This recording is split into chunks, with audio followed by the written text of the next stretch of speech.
அப்போ இயேசு கிறிஸ்துவின் வருகை உபத்திரவ காலத்துக்கு முன்பாக வரும் என்று நாம் எதிர்பார்க்கிறோம்.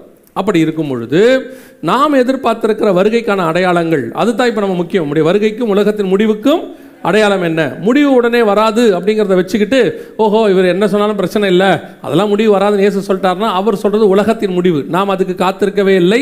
அது பகிரங்க வருகை மெகிதோ பள்ளத்தாக்கில் நடக்கும். வெளிப்படுத்தின விசேஷம் 16ஆம் அதிகாரம் 15-16 வசனத்தில் சொல்லப்பட்டிருக்கிறது. அர்மெகதான் என்கிற இடத்துல கூட்டி சேர்த்தான் என்று சொல்லி அந்த முடிவை குறித்து தான் இயேசு சொல்லுகிறார். அது அந்திகிறிஸ்து வரும்போது தான் நடக்கும். இப்போ நம்ம காலத்தில் நடக்க வேண்டியது, நாம் பார்க்க வேண்டியது என்னன்னு கேட்டிங்கன்னா அவருடைய வருகைக்கான அடையாளம். அந்த வருகைக்கான அடையாளத்தில் மிக முக்கியமாக நம்முடைய காலத்தில் நடக்க வேண்டிய சம்பவம் என்ன, எது நடக்கணும், அதுக்கு அந்த இடத்துல இப்போ நம்ம எங்கே இருக்கிறோம் அதை தான் நாம் என்ன செய்ய போகிறோம், பார்க்க போகிறோம்.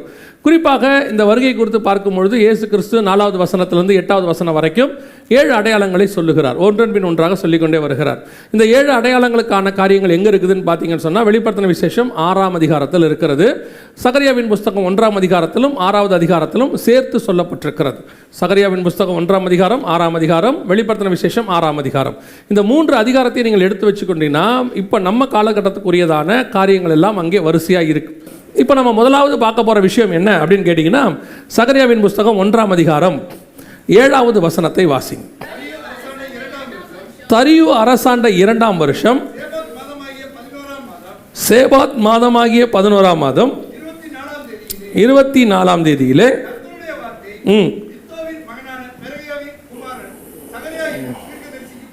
உண்டாயிற்று. இந்த தரியு அரசாண்ட 2ஆம் வருஷத்திலிருந்து அந்த 2ஆம் வருஷம் என்ன வருஷம் அப்படின்னு சொல்லி நீங்கள் கணக்கு பார்த்தீங்கன்னா 12வது வசனம் வாசிங்க. சேனைகளின் கர்த்தாவே, இந்த 70 வருஷமாய் நீர் கோபம் கொண்டிருக்கிற எருசலேமின் மேலும் கரெக்டா இஸ்ரவேலுக்கு 70வது வருஷம், இஸ்ரவேல் எருசலேம் வந்து 70வது வருஷம் இந்த சம்பவம் நடக்குது. நல்லா தெரிஞ்சுக்கொள்ளுங்க, இந்த வேதத்தில் சொல்லப்பட்டிருக்கிற சம்பவங்கள் 1 இஸ்ரவேலுக்கும் பொருந்தும், 2 நமக்கும் பொருந்தும். ஒரு வசனத்துக்கு 2 பகுதி இருக்கும். ஆபிரகாமின் ஆசீர்வாதங்கள் இயேசு கிறிஸ்துவின் வழியாக யாருக்கு வருகிறது? புறஜாதியாருக்கு வருகிறது. நம்ம வாசிக்கிறோம் இல்லையா கலாத்தியரில். அதே மாதிரி தான் இந்த தீர்க்க தரிசனங்கள்லையும் பல காரியங்கள் நம்ம காலகட்டத்துக்குரியதும் அவங்க காலகட்டத்துக்குரியதும் ஒரே மாதிரி இருக்கும். அதனால தான் கர்த்தர் இணைச்சு கொடுத்துருப்பாரு. அதனால தான் இது வேதம் மகத்துவம்னு சொல்கிறோம். இந்த மாதிரி எழுதுறதுக்கு தேவனை தவிர வேறு யாராலையும் முடியாது. இப்போ நீங்கள் கவனிச்சு பாருங்கள், இந்த 70வது வருஷம் தரியு அரசாண்ட 2ஆம் வருஷம். அந்த 2ஆம் வருஷம் யாருக்கு எத்தனாவது வருஷம்? இஸ்ரவேலுக்கு அது எத்தனாவது வருஷம்? 70 வருஷமாக இருக்கிறது. சரியாக இஸ்ரவேல் ஜனங்கள் 1948 அவர்கள் வந்தார்கள். 48 வந்து சரியாக 70 வருஷம் நீங்கள் பார்த்தீங்கன்னு சொன்னால் 2017-18 இந்த காலகட்டம் தான் அவர்கள் வந்து மீண்டுமாக 70 வருஷ கணக்கை பூர்த்தி பண்ணுவாங்க. அந்த பூர்த்தி பண்ணக்கூடிய 70வது வருஷத்தில் அவர் சொல்லக்கூடியது சிவப்பு குதிரையை கண்டேன். அந்த இடத்துல அவர் என்ன சொல்கிறாரு? ஒரு சிவப்பு குதிரையின் மேல் ஏறி இருக்கிற ஒரு புருஷனை கண்டேன் அப்படின்னு சொல்கிறார். இந்த சிவப்பு குதிரையின் மேல் ஏறி இருக்கிற புருஷன், சிவப்பு குதிரை அப்படின்னா என்ன, எதை குறிக்கிறது அப்படிங்கிறது நமக்கு ரொம்ப முக்கியம். இந்த சிவப்பு குதிரையை பற்றி நீங்கள் தெரிஞ்சுக்கணும்னா வெளிப்படுத்தின விசேஷம் 6ஆம் அதிகாரத்துக்கு நீங்கள் வரணும். வெளிப்படுத்தின விசேஷம் 6ஆம் அதிகாரம் 4வது வசனம் வாசி.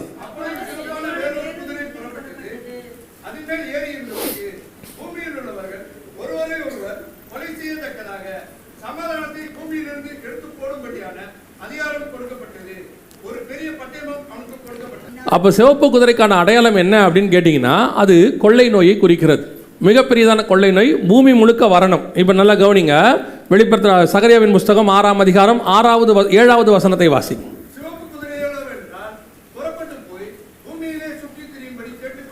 அதாவது சிவப்பு குதிரைனா கொள்ளை நோய். வெளிப்படுத்தின விசேஷம் 6ஆம் அதிகாரம் 4ஆம் வசனத்தின்படி சிவப்பு குதிரைகளோ வென்றால், கொள்ளை நோயோ வென்றால். இன்னும் கொஞ்சம் உங்களுக்கு புரியும்படி சொல்கிறேன். வாசிச்ச மத்திய 24:3 இருக்குல்லையே ஆரம்பத்தில் உங்களுடைய வருகைக்கான அடையாளம் என்னன்னு, அதில் இயேசுக்கு சொன்ன அடையாளங்களில் 7 அடையாளங்களில் ஒன்று என்னது? கொள்ளை நோய்.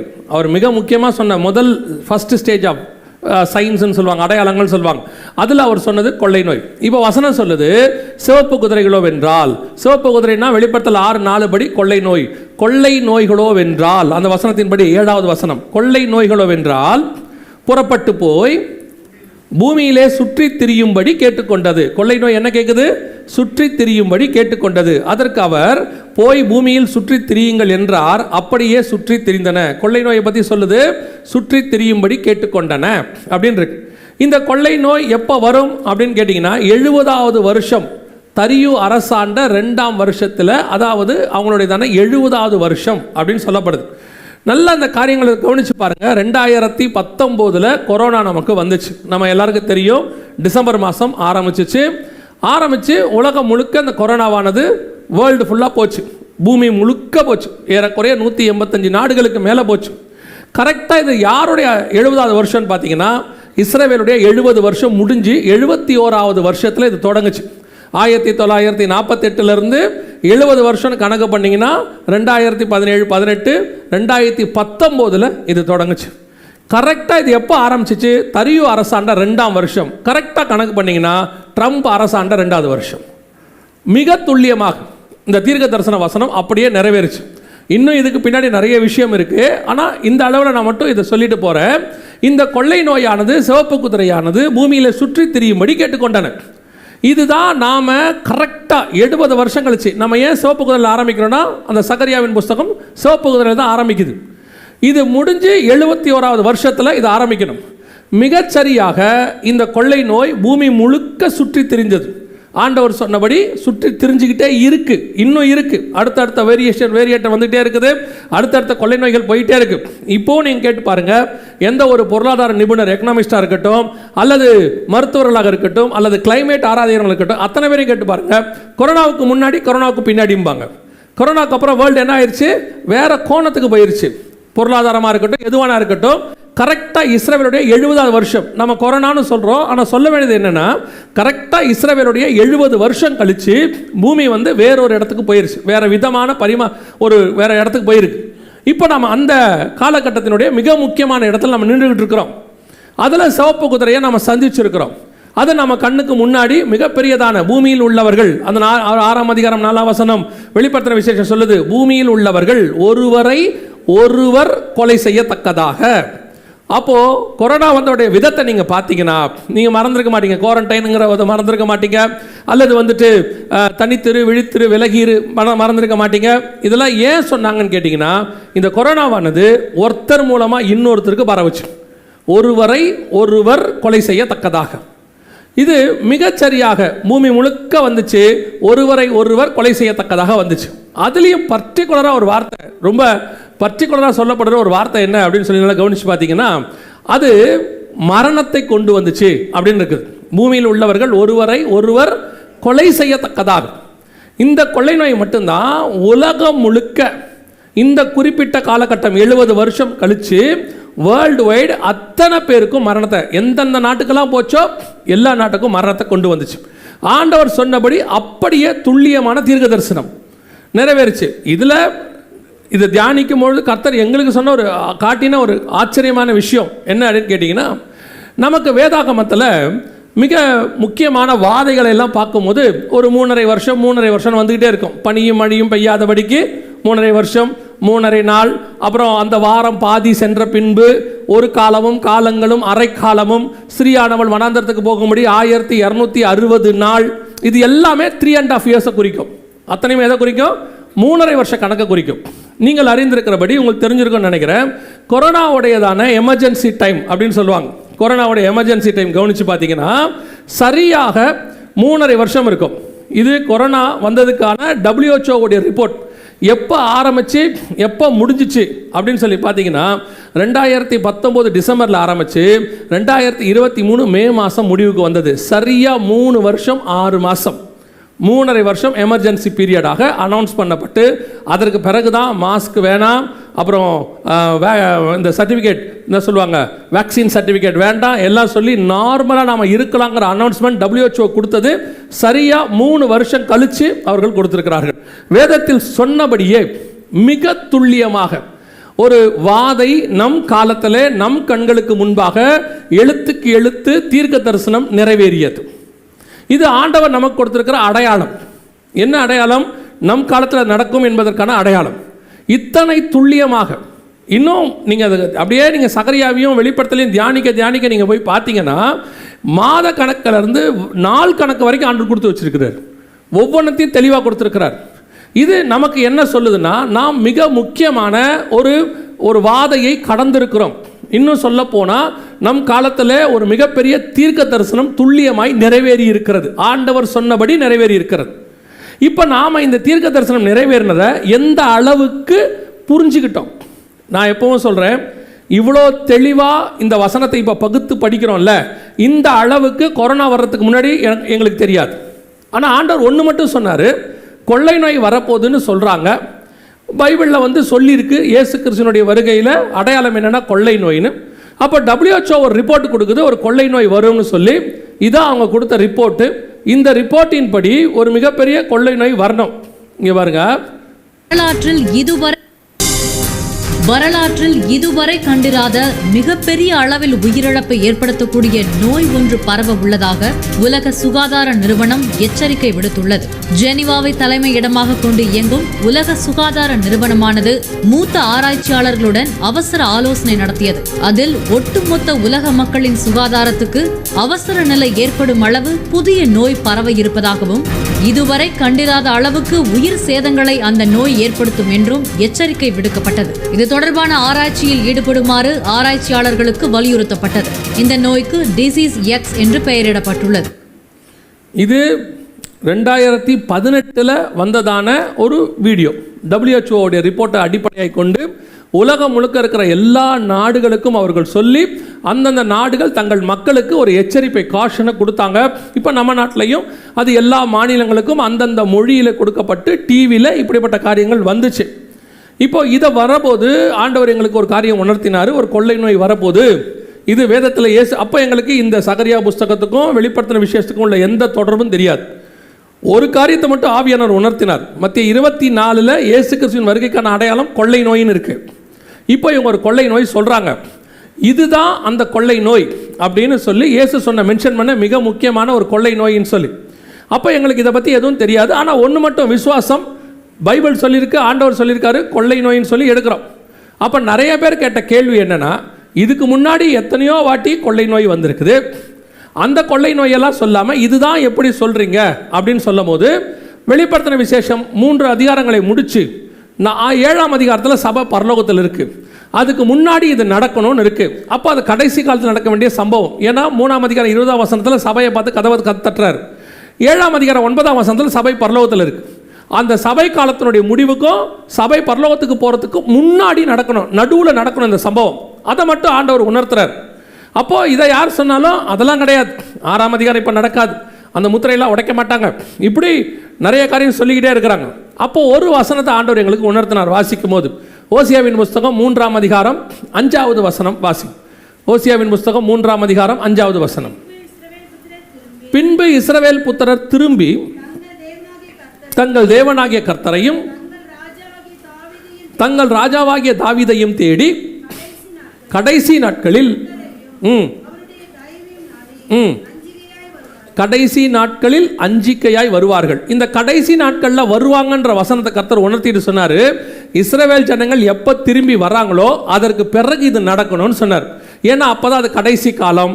7வது சபையின் காலம் என்பது கடைசி காலம். அத்திமரம் துளிர்க்கிறது என்பது கடைசி காலம். ஸோ இஸ்ரவேல் வந்த பிறகு 6ஆம் அதிகாரம் நடக்கணும் அப்படின்னு மட்டும் உணர்த்தினார். இதையும் போய் அதுக்கப்புறம் சொல்கிறோம், 6ஆம் அதிகாரம் கடைசி வசனம் இந்த மாதிரி கடைசி காலத்தில் நடக்கும், ஆண்டவர் சொன்னபடி கொள்ளை நோய் வரப்போகுது, கொரோனா வர்றதுக்கு முன்னாடி 2018 சொல்கிறோம். அப்போவும் ஒரு கூட்டம் என்ன சொல்கிறாங்க, இதெல்லாம் கிடையாது, அப்படிலாம் நடக்காது, சும்மா இவர் பழைய ஏற்பாட்டை வச்சுக்கிட்டு கதை விட்டுக்கிட்டு இருக்காரு இப்படின்னு சொல்லிட்டு இருக்கிறாங்க. ஆனால் கொள்ளை நோய் வரப்போது ஆண்டவர் சொன்னது, WHO சொன்ன ரிப்போர்ட்டு, இதை வச்சுக்கிட்டு மட்டும் சொல்லிக்கிட்டே இருக்கிறோம். அப்போ தான் ஆண்டவர் வெளிப்படுத்தின விசேஷம் 6ஆம் அதிகாரத்தை பற்றி எக்ஸ்பிளைன் பண்ணுறார், 4வது வசனத்தை.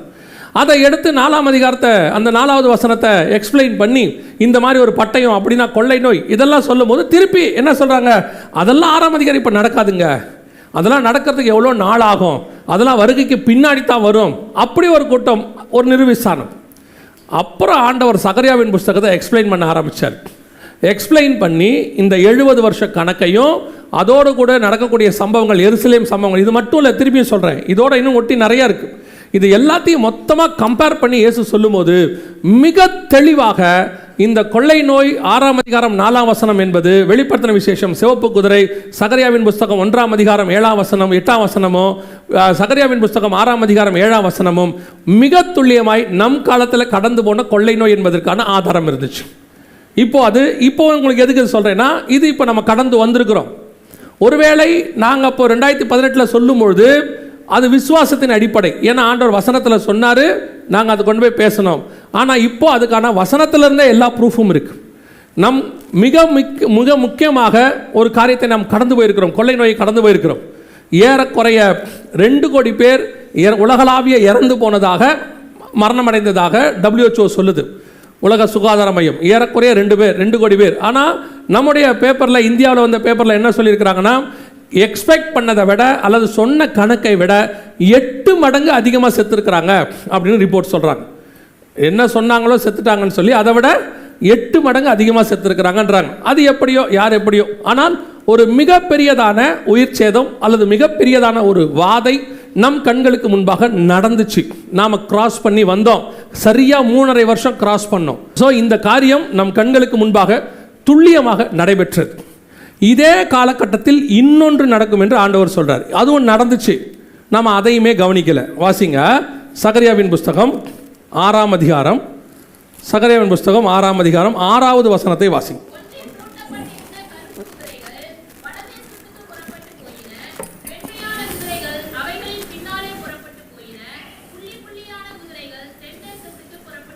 இதில் 6ஆம் அதிகாரம் அந்த 6ஆம் வசனத்தில் ஃபஸ்ட்டு சொல்கிற வார்த்தை என்ன? ஒன்றில் பூட்டப்பட்டிருந்த கருப்பு குதிரைகள் வடதேசத்துக்கு புறப்பட்டு போயின அப்படின்னு இருக்கு.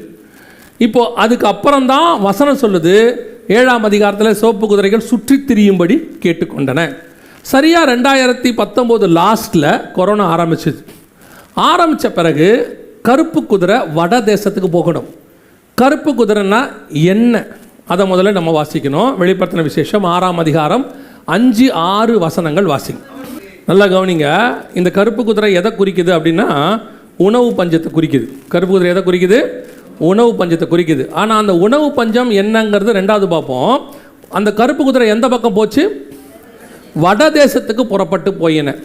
சரியாக கொரோனா ஆரம்பித்த பிறகு இது நடக்கணும். ஏன்னா கருப்பு குதிரை சிவப்பு குதிரைக்கு பின்னாடி வரணும். அதுக்கப்புறம் தான் இது நடக்கணும். சிவப்பு குதிரை தான் ஃபஸ்ட் 70 வருஷம் கழித்து நடக்க வேண்டியது. கரெக்டாக கொரோனா நடந்துக்கிட்டே இருக்கும்பொழுது உங்களுக்கு தெரிஞ்ச ஒரு சம்பவம் தான் அது.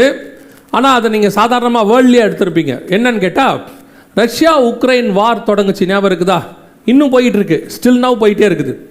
இந்த ரஷ்யா உக்ரைன் வார்க்கு இப்போ நம்ம வாசிக்கிற கருப்பு குதிரைக்கும் என்ன சம்பந்தம் அப்படின்னு கேட்டிங்கன்னா, கரெக்டாக இஸ்ரவேலிருந்து ஒரு புள்ளி வச்சு வடக்கு பக்கம் ஒரு கோடு போட்டிங்கன்னா அது நேராக ரஷ்யா எல்லையில் போய் தான் நிற்கும், மாஸ்கோவில் போய் நிற்கும். அதே ரஷ்யாவுடைய அந்த பார்டரில் இருக்கிற இன்னொரு நாடு தான் உக்ரைன். ரெண்டுமே வடக்கு பக்கம் தான் இருக்கும். இஸ்ரவேலுடைய கணக்கில், இஸ்ரவேல் கணக்கில் ரெண்டும் வடக்கு பக்கம் இருக்கும். உங்களுக்கு தெரிந்திருக்கிறபடி அல்லது தெரியாமல் கூட இருக்கலாம், பிரெட் பேஸ்கெட் ஆஃப் யூரோப்புன்னு சொல்லுவாங்க. யாருன்னா உக்ரைன்னு சொல்லுவாங்க. அதாவது ஐரோப்பா முழுமைக்கும் கோதுமை ஏற்றுமதி செய்யக்கூடிய மிகப்பெரிய ஏற்றுமதி ஃபர்ஸ்ட் நம்பர் 1 யாருன்னு கேட்டிங்கன்னா உக்ரைன். இவங்க தான் கோதுமை ஏற்றுமதி பண்ணுற நம்பர் 1. அதே நேரத்தில் கோதுமை ஏற்றுமதி பண்ணுற நம்பர் 2 யாருன்னு கேட்டிங்கன்னா ரஷ்யா. இவங்க 2 பேரும் தான் ஐரோப்பா ஆசியா முழுக்க கோதுமை ஏற்றுமதி பண்ணுறவங்க. இப்போ வசனம் சொல்லுது, வடதேசத்துக்கு எந்த குதிரை போச்சு? கருப்பு குதிரை. பஞ்சம் அங்கே போச்சு, உணவு பஞ்சம் அங்கே போகுது. அங்கே போகும்போது எது பாதிக்கப்படும்? ஒரு பணத்திற்கு 1 படி கோதுமை என்றும் 1 பணத்துக்கு 3 படி வார் கோதுமை என்றும். பர்டிகுலராக எக்ஸாம்பிளுக்கு ஆண்டவர் சொல்கிற வார்த்தை என்னது? கோதுமையை பற்றி சொல்கிறார். கரெக்டாக வடக்கு பக்கத்தில் இருக்க 2 பெரிய நாடு, ஒன்று உக்ரைன், இன்னொன்று ரஷ்யா, ரெண்டுமே கோதுமை தயாரிக்கிற நாடு. மிகப்பெரிய கோதுமை தட்டுப்பாடு உலகளாவிய வந்துச்சு. மிகப்பெரிய கோதுமை தட்டுப்பாடு எந்த அளவுக்குன்னு கேட்டிங்கன்னா, அந்த வசனத்தில் சொல்லுது இல்லையா, 1 பணத்திற்கு 1 படி கோதுமை அப்படின்னு இருக்கு இல்லையா. 1 பணம்னா பைபிள் கணக்கு பார்க்கணும். இப்போ பாருங்கள், இந்தியாவில் 1 ரூபா அப்படின்னு சொன்னீங்கன்னா ஸ்ரீலங்காவில் 3.5 ரூபா, ஸ்ரீலங்காவில் 3 ரூபா 50 காசு கிட்ட வரும். அதுவே அமெரிக்காவில் $1 அந்த ஒன்றுன்னு சொன்னீங்கன்னா இந்தியாவில் 80 ரூபா 90 ரூபா வரும். இந்த டிஃப்ரென்ஸ் இருக்குல்ல, அதே மாதிரி பைபிள் டிஃப்ரென்ஸ். அவங்களுக்கு 1 பணங்கிறது என்ன அப்படின்னு பார்த்தீங்கன்னா, யோவான் எழுதின சுவிசேஷம் 6ஆம் அதிகாரத்தில் இயேசு கிறிஸ்துவிடத்திலிருந்து சீஷர்கள் கேட்குறாங்க, ஆண்டவரே இவ்வளோ பேர் இருக்கிறாங்க, இவ்வளோ பேருக்கு சாப்பாடு கொடுக்கணும், 5000 பேர் இருக்கிறாங்க, 5000 பேருக்கு சாப்பாடு கொடுக்கணும், அவங்கள வேணால் அனுப்பிச்சி விட்ருங்கன்னு இயேசு சொல்கிறார். நீங்களே கொடுங்க, வாங்கி கொடுங்கன்றார். அப்படின்னா எவ்வளோ ஆகும்னு அவன் சொல்கிறான், 200 பணம் ஆகுன்றான். 5000 பேர் சாப்பிட்றதுக்கு எவ்வளோ ஆகும்? 200 பணம். 5000 புருஷன், அவ்வளோதான். ஆண்களுக்கு மட்டும். பெண்கள் இருக்கிறாங்க, சின்ன பிள்ளைங்க இருக்கிறாங்க. சின்ன பிள்ளைங்க வந்தாங்களான்னு கேட்குறீங்களா? அந்த 5 அப்பத்தையும் அவங்க யார்கிட்ட தான் வாங்கினாங்க? ஒரு பையனிடம் தான் வாங்கினார்கள். ஸோ சின்ன பிள்ளை வந்திருக்கிறாங்க, பெரியவங்க வந்திருக்கிறாங்க, கிட்டத்தட்ட ஒரு 10,000 பேருக்கு மேலே இருக்கிறாங்க அந்த மீட்டிங்கில். அந்த மீட்டிங்கில் இயேசு சொல்கிறாரு, இவ்வளோ பேருக்கு என்ன கொடுங்க? சாப்பாடு கொடுங்க. சாப்பாடு கொடுத்தா எவ்வளோ ஆகும்? 200 பணம். அப்படின்னா ஒரு பணத்தோடைய வேல்யூ பாருங்கள், குறைஞ்சது 50லேருந்து 100 பேர் சாப்பிட்றது தான் ஒரு பணம். ஒரு பணங்கிறது 50லேருந்து 100 பேர் சாப்பிட்லாம், அது உள்ளதான் ஒரு பணம். அப்போது இந்த 50 பேர் சாப்பிட்ற சாப்பாடுடைய அளவு இன்றைக்கி எவ்வளோன்னு யோசித்து பாருங்கள். ஒரு ஆளுக்கு 50 ரூபான்னு சும்மா மினிமம் கணக்கு போட்டாலும் எவ்வளோ விற்கணும்? 2500 ரூபா. ஒரு பணத்துக்கு ஒரு படி கோதுமைனா, ஒரு படி கோதுமையோட விலை எவ்வளோ இருக்கணும்? 2500 ரூபா கிட்ட இருக்கணும். நான் பைபிள் கணக்குக்கு சொல்கிறேன். இந்த கொரோனா உச்சத்துக்கு வந்த பிறகு அதே காலகட்டத்தில் 2021 தான் ரஷ்யா உக்ரைன் வார் ஆரம்பிக்குது. அதுக்கப்புறம் பார்த்தீங்கன்னு சொன்னால் கோதுமையினுடைய விலை பாகிஸ்தானில் மட்டுமே 1500 ரூபாய்க்கு வித்துச்சு. இங்கே இருக்கு பாருங்க. பாகிஸ்தானில் கடுமையான உணவு பஞ்சம் நிலவி வரும் நிலையில் கோதுமை மாவு வாங்க முயன்ற போது கூட்ட நெரிசலில் சிக்கி 4 பேர் உயிரிழந்த சம்பவம் அதிர்ச்சியை ஏற்படுத்தியுள்ளது. பாகிஸ்தானில் பொருளாதார நெருக்கடியால் அத்தியாவசிய பொருட்களின் விலைகள் விண்ணை தொட்டுள்ளன. குறிப்பாக பாகிஸ்தான் மக்கள் உணவின் முக்கிய அங்கமான கோதுமைக்கு கடுமையான தட்டுப்பாடு ஏற்பட்டுள்ளது.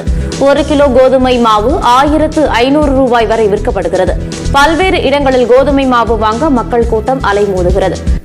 1 கிலோ கோதுமை எவ்வளோ ஆச்சு? 1500 ரூபாய் வரை விற்கப்பட்டது. இது பாகிஸ்தான். அதே காலகட்டத்தில் ஸ்ரீலங்காவில் 3000 ரூபாய் வரைக்கும் இருந்துச்சு. பர்மாவில் 10,000 ரூபாய் வரைக்கும் இருந்துச்சு. எல்லா பக்கத்திலும் கோதுமை தட்டுப்பாடு. இன்னும் சொல்ல போனால் ஐரோப்பாவில் கோதுமை இல்லை. ஐரோப்பாவுடைய ஷெல்ஃப்ஸில் போய் பார்த்தீங்கன்னா, மாலில் போய் ஷெல்ஃபில் பார்த்தீங்கன்னா என்ன கிடையாது? கோதுமையே கிடையாது. அவங்க முழுக்க பிரெட்டு சாப்பிட்றவங்க, காலையில் மத்தியானம் நைட்டு எல்லாமே பிரெட் சாப்பிட்றவங்க. இப்போ நம்மளால் பரவாயில்ல அரிசி சாப்பிட்றவங்க, அது பின்னாடி சொல்கிறேன். ஆனால் அவங்க முழுக்க பர்டிகுலராக கோதுமை சாப்பிட்றவங்க முழுக்க பாதிக்கப்பட்டுருச்சு. 3வது பெரிய நாடு யாருன்னு கேட்டிங்கன்னா இந்தியா, கோதுமை தயாரிக்கிறதுல. இப்போ இந்தியாவுடைய கோதுமை நிலைமையும் அப்போது அந்த காலகட்டத்தில் கிட்டத்தட்ட 7 ஆண்டுகள் இல்லாத அளவுக்கு கோதுமை குறைஞ்சிருச்சு. அதனால் என்ன பண்ணாங்கன்னா, கோதுமை ஏற்றுமதியை தடுத்து நிறுத்திட்டாங்க. அதை தடுத்துனா ஏற்றுமதி பண்ண வேண்டாம், கொஞ்ச காலத்துக்கு நிறுத்திட்டாங்க. ஏன்னா நார்த் இந்தியா முழுக்க கோதுமை சாப்பிட்றாங்க எல்லாருமே. ஸோ இங்கேயும் கோதுமை ஏற்றுமதி நின்றுச்சு. 3 பெரிய நாடு, ஒன்று இந்தியா, ரஷ்யா, உக்ரைன். உக்ரைனில் விளைச்சல் இல்லை, ரஷ்யா ஏற்றுமதி பண்ணலை, இந்தியா ஏற்றுமதி நிறுத்தியிருக்கு. இந்த காலகட்டத்தில் பார்த்தீங்கன்னா மிகப்பெரிய கோதுமை தட்டுப்பாடு உலகளாவிய வந்துச்சு. கருப்பு குதிரைகளோ வென்றால் வட தேசத்துக்கு புறப்பட்டு போயின. ஆண்டவர் சொன்னபடி மிக துல்லியமாக ஒரு பணத்துக்கு 1 படி கோதுமை, 1 பணத்துக்கு 3 படி வார் கோதுமை. ஆண்டவர் சொன்ன தீர்க்க தரிசனம் அப்படியே துல்லியமாய் நிறைவேறுச்சு. அதில் இன்னும் ஆண்டவர் சொன்னதில் ரொம்ப பர்ஃபெக்ஷன் என்ன தெரியுமா? இதுதான் கர்த்தருடைய வார்த்தைக்கான துல்லியம்னு நான் சொல்கிறேன். அதே 6ஆம் அதிகாரம் 6ஆம் வசனத்தில் ஆண்டவர் சொல்கிறாரு, 1 பணத்துக்கு 1 படி வார் கோதுமை என்றும், 1 பணத்துக்கு 1 படி கோதுமை என்றும், 1 பணத்துக்கு 3 படி வார் கோதுமை என்றும், எண்ணெயையும் திராட்சரசத்தையும் சேதப்படுத்தாதே என்று. கொரோனா காலத்திலும் சரி, அதுக்கு முன்னாடியும் சரி, இப்போவும் சரி, 2025 வரைக்கும் நான் சொல்கிறேன், உலகத்தின் பொருளாதாரத்தை இன்னைய வரைக்கும் நிர்ணயிக்க அல்லது அளக்க நாம் யூஸ் பண்ணுற மிக முக்கியமான நம்பர் 1 பொருள் எதுன்னு கேட்டிங்கன்னா எண்ணெய், கச்சா எண்ணெய். இதை பேஸ் பண்ணி தான் எல்லா பொருளுடைய விலை ஏற்ற இறக்க இருக்குது. ஒரு சிம்பிளாக உங்களுக்கு சொல்லணுன்னா, டீசல் விலை ஏறினா எல்லா விலையும் ஏறும். ஏன்னா எல்லாமே லாரியில் தானே வருது, டீசல் விலை ஏறினா வரும். பெட்ரோல் விலை 100 ரூபாய்க்கு போயிடுச்சு உலகளாவியம். ஆனால் நல்லா கவனிச்சு பாருங்கள், இந்த எண்ணெய் சேதப்படாமல் இருக்கும். கோதுமை ஏற்றுமதி இல்லை, உக்ரைனில் கோதுமை விளைச்சல் இல்லை, இந்தியாவில் வரலாறு கால அளவுக்கு 7 ஆண்டுகள் இல்லாதவுக்கு கோதுமை குறைஞ்சிருச்சு. ஆனால் எண்ணெய் குறையில. இப்போவும் பார்த்தீங்கன்னா இன்னும் 300 வருஷத்துக்கு தேவையான எண்ணெய் இருக்குது சவுதி அரேபியாவில் மட்டும். உலகளாவிய எல்லா நாட்டிலையும் இருக்குது, சவுதி அரேபியாவில் மட்டும் இன்னும் 300 வருஷத்துக்கு எண்ணெய் இருக்குது. அவங்க அவ்வளோ காரியங்களை வச்சுருக்கிறாங்க. எண்ணெய் தட்டுப்பாடு வரவே இல்லை. வேதம் சொல்லுது எண்ணெயை சேதப்படுத்தாதே. இப்போவும் எண்ணெயை வச்சு தான் பல நாடு பொருளாதாரத்தில் தப்பிச்சுக்கிட்டு இருக்கு. கச்சா எண்ணெய் நீங்கள் கவனிங்க, இந்த வசனம் எழுதுனது 2000 வருஷத்துக்கு முன்னாடி பத்மு தீவில் யோவானுக்கு கொடுக்கப்பட்டது. இப்போ கோதுமை வேணா அந்த காலத்துலேருந்து இருக்கிற பொருள் நம்ம எல்லாருக்கும் தெரியும். ஆனால் எண்ணெய் இருக்கல, கச்சா எண்ணெய், அது பூமிக்கு அடியில் இருக்குது. அதை தோண்டி எடுத்து நம்ம வியாபாரம் பண்ணலான்னு மனுஷன் முதல்ல கண்டுபிடிச்சது 1857 59 கலிஃபோர்னியாவில் தான், அமெரிக்கா தான் அதை ஃபஸ்ட்டு பூமிக்கு அடியில் எண்ணெய் இருக்குன்னு கண்டுபிடிக்கிறாங்க. அதற்கு பிறகு இன்றைக்கி இருக்குது நம்ம ஊரில், சவுதி அரேபியாவில் மிகப்பெரிய எண்ணெய் வேர்ல்டுலே நம்பர் 1. அவங்கக்கிட்ட எண்ணெய் இருக்குன்னு கண்டுபிடிச்சது 1936. ஆனால் அதுக்குள்ளே செகண்ட் வேர்ல்டு வார் வந்துருச்சு. 1943க்கு மேலே தான் அவங்க எண்ணெயை தோன்றாங்க. 46 தான் எண்ணெய் வருது வெளியவே. இன்றைக்கி உலகத்தின் பொருளாதாரத்தை எண்ணெய் நிர்ணயிக்குது. ஆனால் 2000 வருஷத்துக்கு முன்னாடி ஆண்டவர் எழுதுறாரு, கோதுமை ஒரு பணத்துக்கு ஒரு படி கோதுமை விற்கிற காலத்தில் எண்ணெய் சேதப்படாமல் இருக்கும். இந்த தீர்க்க தரிசனத்தை பரிசுத்த வேதாகமத்தை தவிர, ஆண்டவராக இயேசு கிறிஸ்து ஒருவரை தவிர உலகத்தில் வேற யாராலையும் இவ்வளவு துல்லியமாக சொல்லவே முடியாது. அதனால தான் நம்ம கையில் இருக்கிறதுக்கு பேர் பரிசுத்த வேதாகமம். அதனால தான் நம்முடைய தேவன் ஜீவனுள்ள தேவன் நம்ம சொல்கிறோம். அவருடைய வசனத்துக்கு பேர் நித்திய ஜீவ வசனம் இடத்துல உண்டு. எவ்வளோ பர்ஃபெக்டான ப்ராஃபஸி பாருங்க. இந்த மாதிரியான ப்ராஃபஸி சொல்கிற புக்கை நீங்கள் வேர்ல்டில் பார்க்கவே முடியாது. யோசிச்சு பாருங்க, 2000 வருஷத்துக்கு முன்னாடி சொல்கிறாரு, எப்போ கோதுமை சேதப்படுமோ ஆனால் எண்ணெய் சேதப்படாமல் இருக்கும். அதே காலகட்டத்தில் திராட்சரசம், வைன்னு இருக்கும் இங்கிலீஷில், சேதப்படாமல் இருக்கும். ஆண்டவர் சொன்னபடியே கிட்டத்தட்ட 2000 வருஷம் கழிச்சு தீர்க்க தரிசனம் நிறைவேறுகிறது. எந்த காலத்தில்? நம்முடைய காலத்தில். சிவப்பு குதிரை வட தேசத்துக்கு புறப்பட்டு போயிருக்கிறது. இப்போ அந்த பக்கம் பஞ்சம், ரஷ்யா உக்ரைன் பிரச்சனை இன்னும் முடியல. இந்த பக்கம் சிவப்பு குதிரை. கர்த்தர் சொன்னபடி வெளிப்படுத்தின விசேஷம் 6, 4, 5, 6 3 வசனங்களும் நம் காலத்தில் இந்த 2020 இந்த 2025 வரைக்கும் நடைபெற்றுக்கிட்டு, சரியா இஸ்ரவேல் விடுதலையாகி 70 வருஷம் கழிச்சு ஆண்டவர் சொன்ன அத்தனை தீர்க்க தரிசனம் நிறைவேறி. சரி, இப்போ இவ்வளோ பெரிய சம்பவம் நடந்திருக்குது. இதில் ஏதாவது நாம் ஸ்பிரிச்சுவலாக கனெக்ட் பண்ணி பார்க்குறோமா? ஸ்பிரிச்சுவலாக கனெக்ட் பண்ணி எளிகாது பார்க்குறோமா? இப்போ ஆண்டவர் சொல்கிறாரு, நான் என்னுடைய மகத்துவங்களை அவர்களுக்கு எழுதி கொடுத்தேன், அவர்களோ அதை அந்நிய காரியமாக எண்ணினார்கள். இவ்வளோ பெரிய விஷயம் யோசித்து பாருங்களேன்.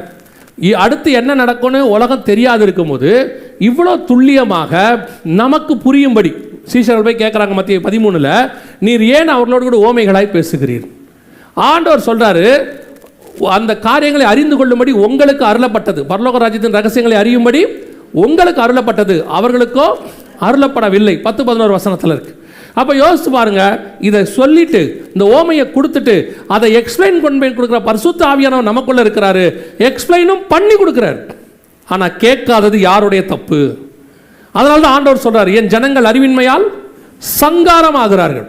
கொரோனா வரத்துக்கு முன்னாடி அவன் சொல்றான் 2018 வரப்போகுதுன்னு. ஆனால் 2000 வருஷத்துக்கு முன்னாடி கர்த்தர் வருஷ கணக்கோட எழுதி வச்சிருக்கிறார். இப்படி ஒன்று வரப்போகுது, இந்த காலகட்டத்தில் வரும், இப்படி பரவும், இப்படி மரணத்தை கொண்டு வரும். அதே நேரத்தில் வடக்கு பக்கத்திலிருந்து அந்த தேசத்திலிருந்து பஞ்சம் புறப்படும், அதுவும் கோதுமை பஞ்சம் புறப்படும். இவ்வளவு துல்லியமாக வெளியரங்கமாக எழுதி கொடுக்க யாரால முடியும்? யோசிச்சு பாருங்க. இதையும் படிக்கலை, இதையும் கேட்கலை, இதை பற்றி கவலையும் இல்லை. ஆனால் ஆண்டவர்கிட்ட போயிட்டு, ஏன் ஆண்டவரே இப்படியெல்லாம் நடக்குது? கொரோனா வரும்போது ஆண்டவர்கிட்ட கேட்குது, ஏன் ஆண்டவரே இப்படியெல்லாம் கொரோனா வருது? அவர் வருதுன்றதை எழுதி கொடுத்துட்டாரு ஏற்கனவே. அப்போ இதிலிருந்து தப்பிக்க வேண்டிய அல்லது பாதுகாக்கப்பட வேண்டிய பொறுப்பு யாருக்குரியது? இஸ்ரவேல். எகிப்தில் வாதை வரும்னு சொல்லிட்டாரு. ஆனால் உன்னை அந்த வாதை தாக்காதுங்கிறதையும் சொல்கிறாரு. ஆட்டுக்குட்டியின் ரத்தத்தை பூசுன்னு சொல்கிறாரு. அப்போ பூச வேண்டிய பொறுப்பு யாருது? நம்மள் தானே. வீட்டை விட்டு வெளியே வராதுன்னா வராமல் இருக்கிறது யாருடைய பொறுப்பு? நம்ம எதையும் செய்ய மாட்டோம், வேதத்தை வாசிக்க மாட்டோம், எதுவும் பண்ண மாட்டோம். அப்புறம் பழியை தூக்கி மட்டும் ஆண்டவர் மேலே போடுறது. ஆண்டவர் ஏன் தான் என்னை இப்படி சோதிக்கிறாரோ? அவர் அங்கே உட்காந்துக்கிட்டு 800 கோடி மக்களில் உங்களை சோதிக்கிறது தான் அவருக்கு வேலை. யோசித்து பார்த்து இந்த ஆள் மேலே மட்டும் சோதனையை போட்டு விடு அப்படின்னு சொல்கிறாரு. அதான் அவர் சொல்கிறாரு. இப்போ நம்ம பையன் வந்து சொல்லுவான்ல, வந்து சொன்ன உடனே இப்போ மார்க் ஷீட் கொண்டாடுவான். கொண்டாந்தா பார்த்தா மேக்ஸில் ஃபெயிலாக இருப்பான். ஏன்டா ஃபெயிலு? அந்த டீச்சர் என்னை மட்டும்தான் ஃபெயில் ஆக்குறாங்க. அவன் சொல்லுவான்ல, ஏன்டா ஃபெயில் ஆன? அந்த டீச்சருக்கு என்னை கண்டாலே பிடிக்காது, எனக்கு மார்க்கே போட மாட்டேங்குது. நான் எந்த டீச்சர் அதை செய்வாங்களா? கரெக்டாக எழுதுறவனுக்கு தப்பாக போடுவாங்களா?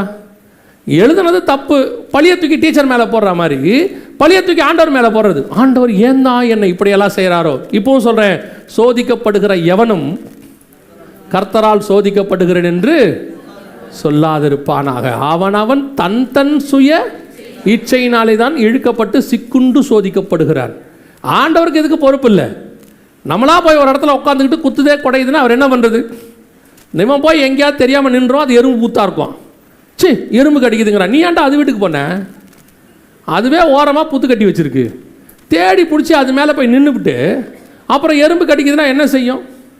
அந்த மாதிரி தான் இருக்குது. நம்ம பாட்டு நம்ம பாதையில் ஒழுக்கமாக தேவனோடு கூட போய்கிட்டே இருந்தோம்னா கர்த்தர் முழுமையாய் பாதுகாக்க வல்லமை உள்ளவராய் இருக்கிறார். அல்லேலூயா. ஆண்டவர் சொன்ன 2 குதிரையின் காலமும் நம் கண்களுக்கு முன்பாக நிறைவேறி விட்டது, நடந்துக்கிட்டே இருக்கு.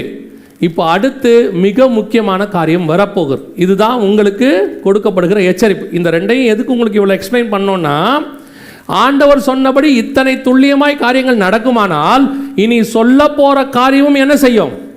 துல்லியமாக நடக்கும். ஏன்னா இது என்னுடைய ப்ராஃபஸி இல்லை, வேதத்தில் உள்ள தீர்க்க தரிசனம். அல்லேலூயா.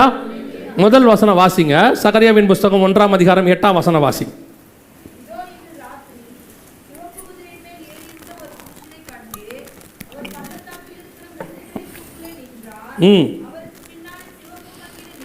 சிவப்பு மங்கின நிறமும்,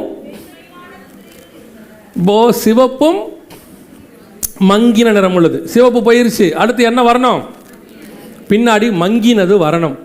மங்கினது எங்க இருக்குது? வெளிப்படுத்தின விசேஷம் 6ஆம் அதிகாரம் 8ஆம் வசனம் வாசி.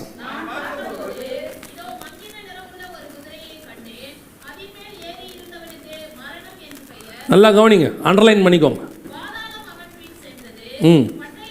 இங்கே 4 விதமான காரியங்களை பற்றி ஆண்டவர் சொல்கிறார். நல்லா கவனிங்க.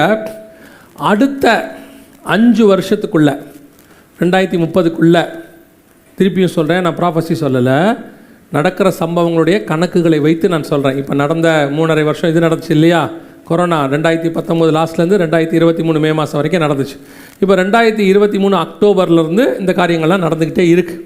ஸோ இதனுடைய அடிப்படையில் நான் உங்களுக்கு சொல்கிறேன், அடுத்த 5 வருஷத்துக்குள்ள இந்த 4 சம்பவங்களும் ஒன்றாக நடக்கும். எப்போ வேணாலும் இந்த 4 சம்பவங்கள் ஒன்றாக நடக்கும். ஒன்று பட்டயத்தினாலும், 2வது பஞ்சத்தினாலும், சாவினாலும், பூமியின் துஷ்ட மிருகங்களினாலும், பூமியில் கால் பங்கில் உள்ளவர்களை கொலை செய்யும்படியான,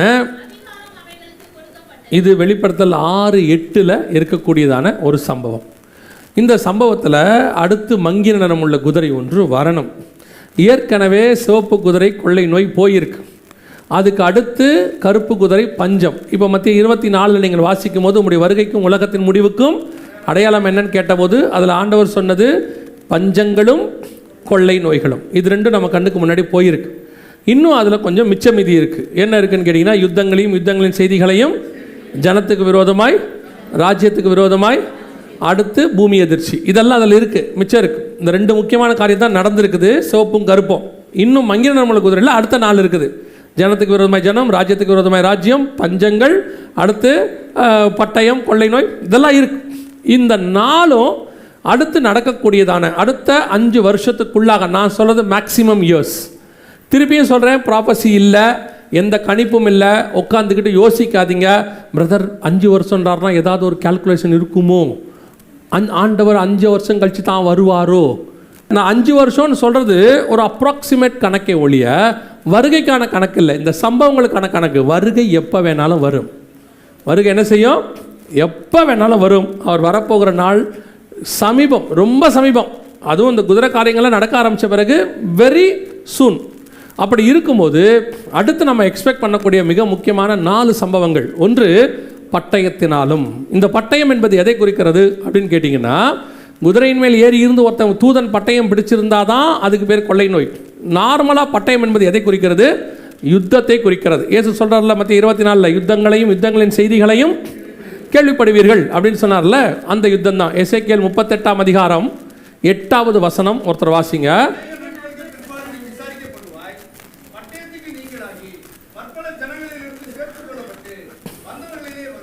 வந்தவர்களின் தேசத்தின் கடைசி வருஷங்களிலே நீ வருவாய். கடைசி வருஷங்களிலே நீ வருவாய். அதான் ரொம்ப முக்கியம். எப்போ வருவாய்? கடைசி வருஷங்களிலே வருவாய். எங்க வருவாய்? வாசிங்க, அப்படியே தொடர்ந்து வாசிங்க.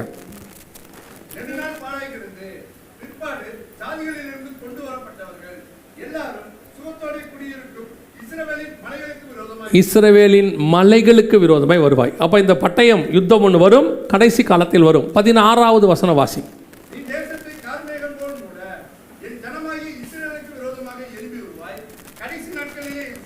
இதுதான் அந்த பட்டயம் கடைசி நாட்களில் சம்பவிக்கும். எங்க சம்பவிக்கும்? இஸ்ரவேலின் மலைகளுக்கு விரோதமாய் வருவாய். 39ஆம் அதிகாரம் 2ஆம் வசனம் வாசி.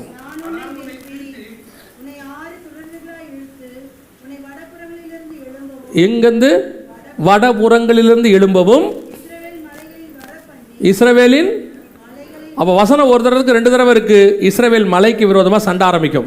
இந்த சண்டை தான் 2023 அக்டோபர் மாதம் 7ஆம் தேதி ஆரம்பிச்சிச்சு. நல்லா கவனிங்க, இந்த சண்டை 2023 அக்டோபர் 7 ஆரம்பிச்சிச்சு. அந்த சண்டைக்கு பேர் தான் அலக்சா. இது இருக்கு பாருங்க, இதுதான் இஸ்ரவேலின் வடபுறத்திலிருந்து எழும்பினது. இது அந்த சண்டைக்கானது 2023 அக்டோபர் மாதம் 7ஆம் தேதி. எதுக்காக ஆரம்பிச்சதுன்னு கேட்டிங்கன்னா, இந்த மலைக்காக ஆரம்பிச்சிச்சு. இந்த மலைக்காக ஆரம்பிச்சிச்சு. இந்த மலை எங்களுக்கு வேணும்னு சொன்னாங்க. இந்த சண்டை தான் மிகப்பெரிய சண்டையாய் மாற நிறைய வாய்ப்பு இருக்கிறது.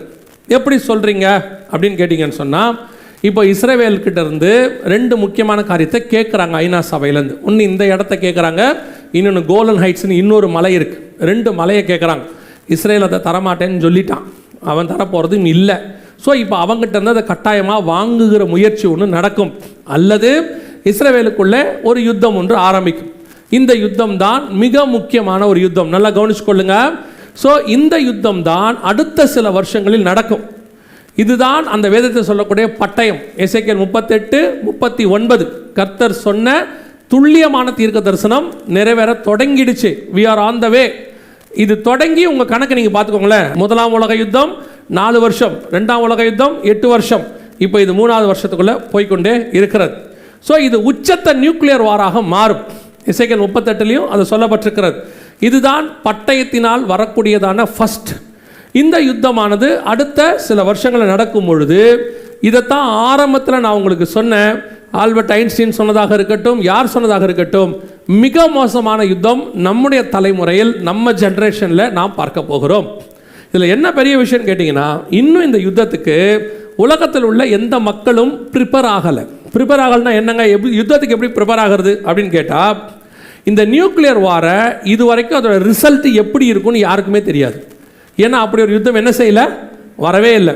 முதல் யுத்தத்தில் தான் ஃபஸ்ட்டு ஃப்ளைட் யூஸ் பண்ணுறாங்க. அது வரைக்கும் அந்த யுத்தத்தை ஃப்ளைட்டை ஜனங்க பார்த்ததில்ல யுத்தத்தில். ஸோ ஜனங்க பிரமிச்சிட்டாங்க, ஸ்தம்பிச்சிட்டாங்க, என்ன பண்ணுறதுன்னு தெரியாமல். 2ஆம் உலக யுத்தத்தில் தான் அணுகுண்டு யூஸ் பண்ணப்படுது, ஹிரோஷிமா நாகசாக்கியில். அது வரைக்கும் அப்படி ஒரு அணுகுண்டை யாருமே என்ன செய்யலை, பார்க்கல. அதோட யுத்தமே ஸ்டாப் ஆயிடுச்சு 1943. இப்போ வர்றது அதை விட 20,000 மடங்கு சக்தி வாய்ந்த குண்டுகளும் மோசமான காரியங்களும் நடக்க போதாம். அதனால் உலக மக்களுக்கு இது எப்படி இருக்கும், இதோட முடிவு எப்படி இருக்கும், அதனால் ஏற்படக்கூடிய விளைவு என்ன, காற்றுல போய் அந்த நியூக்ளியர் துகள்கள் கலந்தால் என்ன ஆகும், சுவாசிக்கிறவங்களுக்கு என்ன ஆகும், யாருக்குமே தெரியாது. இதான் ஃபஸ்ட்டு டைம் வேர்ல்டு பார்க்க போகுது. ஆனால் ஆண்டவர் உங்களுக்கு எனக்கு கொடுக்குற வார்த்தை என்னன்னா, மத்திய 24:6 சொல்கிறாரு, யுத்தங்களையும் யுத்தங்களின் செய்திகளையும் கேள்விப்படுவீர்கள், கலங்காதபடி எச்சரிக்கையாயிருங்கள். இதுதான் நீங்கள் நானும் செய்ய வேண்டிய ஃபர்ஸ்ட் பாயிண்ட். கலங்காதபடி எச்சரிக்கையாயிருங்கள். இப்போ இவ்வளோ விஷயத்த சொல்லிட்டீங்க, எப்படி கலங்காமல் இருக்கிறது அப்படின்னா, இதே தான் கொரோனாவுக்கும் சொல்கிறோம். கொரோனா வந்தபோது அவர் யூஸ் பண்ண மெயின் டூல், ஜனங்களை யூஸ் பண்ண மெயின் டூல் என்னன்னா பயம். ஜனங்களை என்ன பண்ணாங்க, பயமுறுத்தினாங்க. நம்ம எல்லாரும் அறிந்திருக்கிறபடி பயம் ஒரு பாவம். 21ஆம் அதிகாரம் வெளிப்படுத்தின விசேஷத்தில் இருக்குது. நரகத்துக்கு போகிறவங்க லிஸ்ட்டில் ஃபஸ்ட்டு யார் இருக்கிறா, பயம். மனுஷனுக்குள்ளே வந்த முதல் செட் ஆஃப் பாவம் ஏதேனுக்குள்ள, அது எது ஃபஸ்ட்டு வந்துச்சுன்னா, தேவரீர் தோட்டத்தில் உலாவுகிற சத்தத்தை கேட்டு பயந்து விருட்சங்களுக்குள்ளே ஒளிந்து கொண்டேன். ஸோ பயம் என்பது இதைத்தான் பிசாசு யூஸ் பண்ணோம். யோபு சொல்கிறாருல்ல, நான் பயந்தது எனக்கு நேரிட்டது. அதுதான் அவங்க யூஸ் பண்ண ஃபஸ்ட்டு ஆயுதம் கொரோனாவில். உங்களுக்கு தெரியுமா, கொரோனாவில் பாதிக்கப்பட்டு இறந்தது நிறையா, பயந்து செத்ததும் நிறையா. ஸ்ட்ரெஸ்ஸு, டிப்ரெஷனு, ஓசிடி வந்துருமா நிறைய. உங்களுக்கு தெரியும் தானே, ரொம்ப பயந்தால் மூச்சு வாங்கணும்ல. கொரோனாவுடைய பிரச்சனையே ரெஸ்பிரேட்டரி ப்ராப்ளம் தானே. நிறைய பேருக்குள்ள அந்த பயமே மரணத்தை கொண்டு வந்துச்சு. ஆண்டவர் திருப்பி திருப்பி சொல்றாரு, உன் பக்கத்தில் 1000 பேர் விழுந்தாலும் உன் வலது பக்கத்தில் 10000 பேர் விழுந்தாலும் அது உன்னை அணுகாது. எல்லாம் தெரியும், இதெல்லாம் நமக்கு தெரியாமலாம் இல்லை. வசனம் நல்லா தெரியும். வாக்குத்தத்தம் வீடு ஃபுல்லாக மாட்டியிருப்போம். வீட்டு வாசலில் நானே உன் பரிகாரியாகிய கர்த்தர் இயேசுவின் ரத்தம் ஜெயம்ல ஆரம்பித்து டைனிங் டேபிளில் உன் அப்பத்தையும் தண்ணீரையும் ஆசீர்வதிப்பாராக்கன்னு ஒட்டி இல்லையா? அதுக்கப்புறம் பெட்ரூமில் ஆபத்து காலத்தில் என்னை நோக்கி கூப்பிடு, அப்போ நான் உன்னை. அதை ஏன் பெட்ரூமில் வச்சுருக்கான்னு இன்னும் எனக்கு புரியல. வாசலில் இயேசுவின் ரத்தம் ஜெயம்னு வச்சா நியாயம், பிசாசு உள்ளே வராது. அப்புறம் டைனிங் ஹாலில் வந்து உன் அப்பத்தையும் தண்ணீரையும் ஆசீர்வதிப்பாரா நியாயம், அங்கே உட்காந்து சாப்பிட்றோம். ஏன் பெட்ரூமில் ஆபத்து காலத்தில் என்னை நோக்கி கூப்பிடுன்னு ஓட்டினான்னு எனக்கு இன்னும் புரியல. அது என்னவா இருக்குமோ, அவர்களுக்கே தெரிஞ்ச ரகசியம். கவனிச்சுக்கொள்ளுங்க, இவ்வளோ வசனத்தை எல்லா பக்கமும் ஒட்டி வீடு முழுக்க வசனம், கேலண்டரில் வசனம், எங்கே வேணால் எடுத்து பாருங்கள், வண்டியில் முன்னாடி வசனம் பின்னாடி வசனம் எல்லாம் ஒட்டியிருக்கு. எந்த வசனமாவது உள்ளே போச்சா? ஏதாவது இருக்கா? பயப்படாதேன்ற வார்த்தை உங்களுக்கு என்றைக்காவது மைண்டில் ஏறிச்சா? ஏறவே ஏறாது. ஆனால் கொரோனாவில் மனுஷனுடைய பாதிப்புக்கு மிக முக்கியமாக வந்தது பயம். இப்போ ஆண்டவர் திருப்பி சொல்கிறாரு, கலங்காதபடி எச்சரிக்கையாக இருங்கள், பயப்படாதபடி எச்சரிக்கையாக இருங்கள். இது எல்லாம் வரும். அதனால தான் திருப்பி ஆண்டவர் எங்களுக்கு சொல்லிக் கொடுத்த ஒரு, இப்போ இந்த 2 வருஷமாக அதை தான் போதிக்கிறோம். என்னென்னா, சபையில் கேட்க வேண்டிய வார்த்தை என்னென்னா விசுவாச வார்த்தை. எந்த விசுவாச வார்த்தை? எகிப்தின் மேல் வந்த வாதையை உன்மேல் வர பண்ணேன். அதுதான் உங்களுக்கு தெரியணும். இதுக்கு நடுவில் கர்த்தர் என்னை காப்பாற்றுவார். அது செங்கடலாக இருக்கட்டும், கர்த்தர் எனக்கு வழி ஏற்படுத்துவார். அது அக்கினியாக இருக்கட்டும், அது நடுவில் கர்த்தர் என்னோட கூட இருப்பார். இப்போ இதெல்லாம் உங்களுக்கு சண்டே கிளாஸ் பிள்ளைகளை விட நீங்கள் அதை கதை கேட்குற மாதிரி தான் கேட்குறீங்க. உங்களுக்கு இருதயத்துக்குள்ள அது போல கதை. சாத்ராக் மேஷாக் ஆபேத்நேகோ நெருப்பில், நல்ல கதை இல்லை அது. அவங்க சொல்லும் போது என்ன சொல்கிறான்? கதை. அது கதை இல்லை, சம்பவம். அது என்ன சம்பவம்? எதுக்கு எழுதி வச்சது தெரியுமா? அப்படி ஒரு சூழ்நிலையில் நீங்களும் நானும் போவோமானால் 4வது நபராய் கர்த்தர் வந்து பாதுகாத்தது போல உங்களையும் என்னையும் அவர் பாதுகாக்க வல்லமை உள்ளவராக இருக்கிறார். அதுக்கு தான் ஆண்டவர் எழுதி வச்சார். அது மட்டும் இல்லை, பைபிளில் ஏன் இவ்வளோ எல்லாருடைய பிரச்சனையும் இருக்கு? பைபிளில் நீங்கள் ஆதியாகமத்தில் எடுத்துக்கோங்க, அதிலிருந்து வெளிப்படுத்தின விசேஷம் வரைக்கும் எடுத்துக்கோங்க. யாராவது பிரச்சனை இல்லாமல் சொகுசாக இருந்து நீங்கள் பார்த்துருக்கீங்களா? அவனுக்கு பிரச்சனையே இல்லைங்க அப்படின்னு பார்த்துருக்கீங்களா? ஒரு ஆளை பார்த்துருக்கீங்களா? அதுவும் நம்ம பிலிவர்ஸில் நான் சொல்கிறேன், நான் பிலிவரை விட்டுருங்க. பிலிவர்ஸில் பாருங்கள், முதல்ல எடுத்துக்கோங்க ஆபேல். அவன் வாங்கின செத்தே போயிட்டான், கதை முடிஞ்சு இல்லையா? அதுக்கடுத்து நோவா, நீதியை பிரசங்கித்தவனாகிய நோவா, அன்றைக்கி உள்ள இருந்த அத்தனை பேரும் கீழ்ப்படியாமல் போன ஆவிகள்னு இருக்குது. அதுக்கப்புறம் ஆபிரகாம், சொல்லவே வேண்டாம், அவர் நிலைமை என்னன்னு உங்களுக்கே தெரியும். அடுத்து ஈசாக்கு, பஞ்ச காலத்தில் ஆண்டவர் எங்கேயும் போகாது, இங்கேயே இருந்துட்டார். அங்கே மனைவியை வைத்துக்கொண்டு தன்னை கொலை செய்வாங்கன்னு பயந்து இருந்தான்னு இருக்கு. அப்புறம் ஊற்றுகளை எடுத்துக்கொண்ட அவன் பிரச்சனை. யாக்கோபு, அவனை நினச்சா தான் நான் ரொம்ப வருத்தப்படுவேன். அவன் நம்மளை மாதிரி வாழ்நாள் ஃபுல்லாக பயம், ஓடிக்கிட்டே இருப்பான். சும்மா இருக்கிறவனே ஓட விட்டுருவாங்க. அவன் பண்ணு சும்மா தான் இருப்பான். அவங்க அம்மா கூப்பிட்டு சொல்லிடுவான், இங்கே இருந்தால் அவங்க அண்ணன் கொண்டுடுவான், ஓடிடுன்னு. அவன் சொல்லி, ஏமா நான் பண்ணு சும்மா தானே இருந்தேன், நீ தானே எங்கள் அப்பா கிட்ட போய் எல்லாத்தையும் வாங்கிட்டு வர சொன்னேன், எனக்கு தெரியும்டா, நீ தானேம்மா சொன்னேன், எனக்கு வரதெல்லாம் நீ வாங்கிக்கிறேன்னு, இருக்கட்டும் நீ போயிரு. அவன் அங்கே போனால் நல்ல மாமன், அவன் ரொம்ப அருமையான மாமன். அப்படிப்பட்ட மாமெல்லாம் அமைஞ்சானா நம்ம ரசிக்கப்பட்டுருவோம். நிஜமாக தான் சொல்கிறேன். அங்கே போய் அங்கேது பிரச்சனை வந்து அவன் துரத்திட்டு வரான். இங்கே துரத்திட்டு வந்தால் பசங்க 2 பேர் போயிட்டு ஒரு இடத்துல அந்த தீனாள் விஷயத்தில் பண்ணிடுறானுங்க. அங்கேருந்து பயந்து இன்னொரு இடத்துக்கு போனான். நடுவில் வழியில் பார்த்தா ஏசாவை பார்த்து பயம், லாபானா பார்த்து பயம், வாழ்நாளெல்லாம் பயம். அப்புறம் பார்த்தா பென்யமீனை காணோம், யோசேப்பை காணோம். அவன் சொல்கிறான், என் நரைமயிரை துக்கத்தோடு கூட பாதாளத்தில் இறங்க பண்ணுகிறீர்கள். இவங்களை விட்டுட்டு வெளியே இந்த பக்கம் வந்தால் மோச நிலைமை அதை விட கவலைக்கிடமாக இருக்குது. தேவ ஜனங்களோட துன்பத்தை அனுபவிக்க தெரிந்து கொண்டான். நீங்கள் எடுத்து பாருங்கள், பைபிள் முழுக்க பாருங்கள். தானியேலா இருக்கட்டும், எலியாவாக இருக்கட்டும், எலிசாவாக இருக்கட்டும், மோசேவாக இருக்கட்டும், அல்லது இந்த பக்கம் வந்துருங்க யோவான் ஸ்நானகனாக இருக்கட்டும், இயேசு கிறிஸ்துவாக இருக்கட்டும், பவுலாக இருக்கட்டும், அத்தனை பேருடைய உபத்திரவத்தை பற்றி பைபிள் எழுதுது. ஏன் தெரியுமா? இது எல்லாத்துலேயும் ஆண்டவர் சொல்கிற ஒரே வார்த்தை, இவைகளுக்கு நடுவில் இவர்களை பாதுகாத்த நான் உன்னையும் பாதுகாக்க வல்லமை உள்ளவராக இருக்கிறேன். அதனால தான் எழுதி வச்சிருக்கிறார். என்னென்ன சூழ்நிலை உங்கள் வாழ்க்கையில் வருமோ அத்தனை சூழ்நிலைக்கான ஆளையும் பைபிளில் இருக்கான். சிலர்லாம் சொல்லுவாங்க தெரியுமா, யாருக்குமே வராத பிரச்சனை, அப்படி ஒன்று கிடையவே கிடையாது. ஒருத்தர் வந்து எங்கிட்ட சொன்னார், நான் யோபுவை போல சோதிக்கப்படுகிறேன் அப்படின்னாரு. 10 பிள்ளையும் செத்து போச்சான்னு கேட்டேன். யோபு மேலே சோதிக்கப்படுறதுனா என்ன? நல்ல உடம்பு முழுக்க பரு வந்து இந்த கொட்டாங்குச்சி எடுத்து சுரண்டிக்கிட்டு 10 புள்ளையும் சேர்த்து போகிற மொத்தமாக போச்சு. ஒன்றும் கிடையாது. அவருக்கு என்ன பிரச்சனையாக இருந்திருக்கோ அந்த அம்மா திட்டிருக்கோம் வீட்டில். அந்த அம்மா வந்து சொல்லியிருக்கோம், தேவனை தூஷித்து ஜீவனை விடுன்ற மாதிரி கொஞ்சம் அந்த அம்மா கேவலமாக ஏதோ சொல்லியிருக்கும் போல. உடனே அந்த ஆள் சொல்லிட்டார் எங்கிட்ட, யோபுவை போல நான் சோதிக்கப்படுகிறேன். ஒருத்தர் வந்து எங்கிட்ட சொன்னார், இயேசுநாதருக்கே வராத பிரச்சனை எனக்கு வந்துருச்சுன்னார். எனக்கு அது இன்னும் ஆச்சரியமாக இருந்துச்சு. ஏன்னா பைபிளில் சொல்லியிருக்கு, அவர் தாமே நம்மை போல எல்லா விதத்திலும் சோதிக்க. அப்படின்னா யா பிரச்சனை உனக்கு என்ன? இல்லை, எங்கள் அம்மாவும் எங்கள் ஒய்ஃபும் சண்டை போட்டுக்கிறாங்க, மாமியார் மருமக பிரச்சனை. நியாயமான விஷயம், இயேசுநாதருக்கே வராத பிரச்சனை அது இல்லை இல்லையா? ஆமாம், ஆண்டவர் தப்பிச்சது அது ஒன்றில் மட்டும்தான் இல்லை. அவர் நம்முடைய பாடுகள் எல்லாவற்றையும் ஏற்றுக்கொண்டு ஒன்று மட்டும் நம்மகிட்ட கொடுத்துட்டார். இதை சமாளித்து நீ பரலோகத்துக்கு வந்துடுறா, பெரிய ஆள்றா நீ அப்படின்ட்டு இல்லை.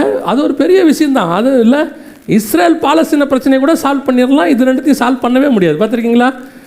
அது ஆண்டவர் பண்ணுற ஒரு பெரிய ஆசீர்வாதம் என்னென்னா, நீங்கள் எவ்வளோ ஜெபம் பண்ணுங்க அதில் மட்டும் விடுதலையே கொடுக்க மாட்டார். உங்கள் எல்லா ஜெபம் நீங்கள் இதில் ஒரு பெரிய கொடுமை என்ன நடக்குன்னா, நீங்கள் எவனுக்காக ஜெபம் பண்ணுவீங்க அவனுக்கு சுகமாக்கும், இதுக்கு ஜெபம் பண்ணுவீங்க இது நடக்கவே நடக்காது. என்ன ஆண்டவரே அப்படின்னா ஆண்டவர் சொல்வார், பசியோ பஞ்சமோ பட்டயமோ நிர்வாணமோ நாசமோசமோ உனக்கு இருக்கா? இல்லை, மொத்தத்துக்கு இதை வச்சுக்கோம்ப. அவ்வளோதான், மொத்தம் இல்லைடா, இது ஒன்று தாண்டா உனக்கு, நீ இதை தாண்டி பரலோகத்துக்கு வந்துரு, அவ்வளோதான். பாருங்கள், நீங்கள் யோசிச்சு பாருங்கள், ஒருத்தன் பரலோகத்தில் ஏன் அழுவான்? பரலோகத்தில் எவனா அழுவானா? வசனம் சொல்லுது, ஆட்டுக்குட்டியானதாமே அவர்கள் கண்ணீர் யாவையும். அவன் போனவொடனே பரலோகத்தை பார்த்தோன்னா அழுகுறான். இன்னத்துக்கிட்ட அழுகுற, காப்பாற்றி கொண்டாண்டிங்க ஆண்டவரே, சோத்திரம்ப்பா, பிரைஸ்தலாம், என்னை எப்படி பத்திரமா காணாட்டீங்க அப்படின்னு. என்ன செய்ய?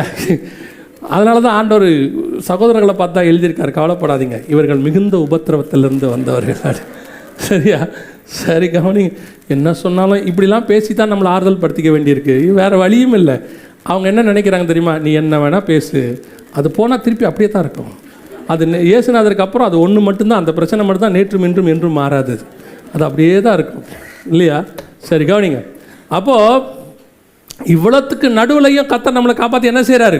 இதெல்லாம் ஏன் எழுதி கொடுத்துருக்கிறாரு அப்படின்னு சொன்னீங்கன்னா, இத்தனை பிரச்சனைகளை உடையதான அத்தனை பேருடைய கேரக்டரையும் எழுதி ஒரே பைபிளாக கொடுத்துருக்காரு. நீ உனக்கு என்ன பிரச்சனை இருக்கோ அதை பாரு, அந்த பிரச்சனையை நான் எப்படி காப்பாற்றினேன்னு பாரு, அப்படி காப்பாற்றினா உன்னையும் காப்பாற்ற வல்லமை உள்ளவராக இருக்கிறேன். அதான் கர்த்தர் சொல்லக்கூடியதான மிக முக்கியம். அப்போ யுத்தங்களையும் செய்திகளை என்ன செய்வோம்? கேள்விப்படுவீர்கள், வரும். இது வரைக்கும் உலகம் பார்க்காத மிக மோசமான யுத்தம் வரும். ஆனால் அது உங்களையும் என்னையும் அணுகாது. பகலில் பறக்கும் அம்பிற்கும் இருள் நடமாடும். பகலில் பறக்கும் அம்புனா என்ன? ஏவுகணை விடுறத பற்றி தான் இருக்குது. அன்றைக்கி வில்லு விட்டா இன்றைக்கி ஏவுகணை விடுறான். அவன் என்ன வேணாலும் விடட்டும், எப்படி வேணாலும் விடட்டும், ஆனால் அவைகளுக்கு நடுவில் உங்களை என்னையும் பாதுகாக்கிற ஆண்டவர் ஒருவர் இருக்கிறார். இது அடுத்து நடக்க வேண்டிய மிக முக்கியமான விஷயம். அடுத்து பட்டயத்தினாலும், அடுத்து என்ன இருக்குது? பஞ்சத்தினாலும். என்ன இருக்குது? பஞ்சம். இப்போ நீங்கள் பார்த்த பஞ்சம் வேற, இப்போ நீங்கள் பார்த்த கோதுமை பஞ்சம் வேற, வேறொரு பஞ்சத்தை குறித்து சொல்லப்படுகிறது. இங்கே பாருங்கள், இப்போ மிக மோசமான பஞ்சம் ஒன்று வருவதாக சொல்லப்படுது.